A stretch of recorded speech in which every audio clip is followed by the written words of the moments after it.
Yo, Havoc Nation has arrived. What's going on, everybody? Los Angel of Havoc here, aka Late Tato, the one and only High Priest of the congregation. Welcome back to another installment of Late Tato Clips, where we've got a little bit of everything. Today, we're going to be explaining all of the new weapons and exotic gear that is coming to Destiny 2 Renegades. I recently reacted to the trailer for this new loot, and I've linked the video to that in the description below if you guys want to check it out. Anyway, this week's TWID gave us some more detailed information on how all of these new weapons and gear will work. Let's start with the weapons. As has been previously teased, they are going to be introducing new weapon subfamilies into the mix, namely these new heat weapons. Heat weapons will have a heat sink as opposed to a typical magazine, and they can fire ammo directly from the reserves. This in turn will overheat the weapon after prolonged use, and they will then need to be vented in order to dissipate the heat buildup. Overheated weapons will require a longer vent period before they can be fired. You'll be familiar with this system if you've used the third iteration exotic scout rifle that was introduced with the season pass alongside the launch of Edge of Fate. Heat weapons will have 3 new stats players will want to look out for. Heat generated, which determines how much heat is generated per shot. Cooling efficiency, which determines how quickly the weapon will cool while not firing. And vent speed, which determines how fast the weapon cools when vented or overheated.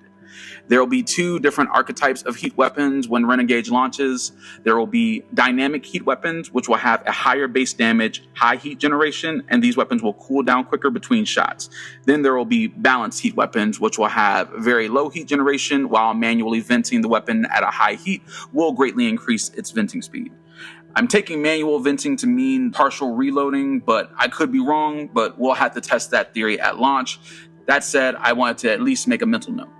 Moving on. In addition to the benefits previously mentioned, primary ammo heat weapons will intrinsically deal bonus damage to powerful combatants. Bungie also teased new heat-based perks and interactions that are going to be added to certain exotic armor and existing perks and subclasses. As for the weapons themselves, we have the modified B7 pistol, which will be a dynamic stasis hand cannon. There will be the all-or-nothing strand dynamic pulse rifle. There will be the M17 fast talker balanced stasis submachine gun, the compact defender, a dynamic void sidearm, the uncivil discourse, a dynamic special ammo arc hand cannon. Then we will have the refurbished A499 heavy ammo kinetic sniper rifle.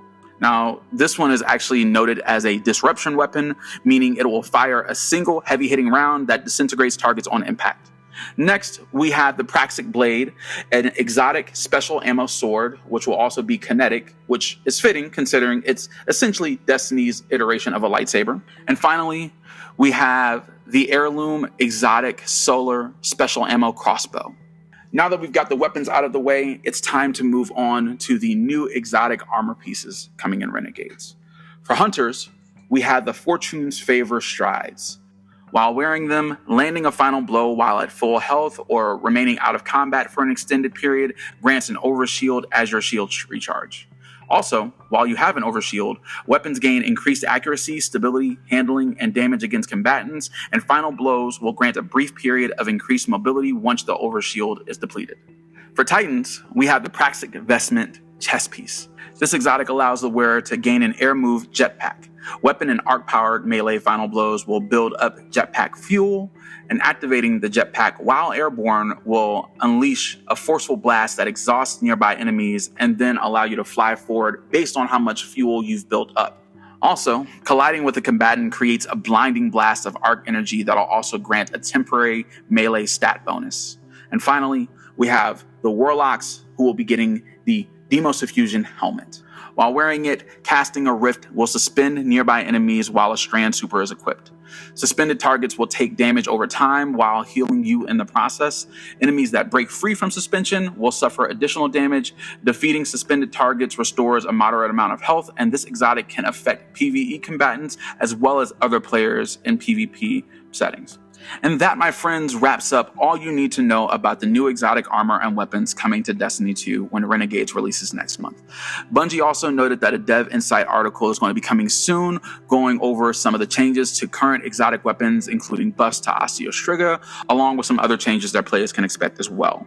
So we'll be keeping our eyes open for that. But for now, if you enjoyed this video or found it helpful in any way, please do me a solid and give it a thumbs up. It might seem like a little bit, but it does go a long way in terms of helping the channel grow, and I really appreciate it. If you want to see more content like this, do be sure to hit the subscribe button and turn on notifications so you don't miss the next one.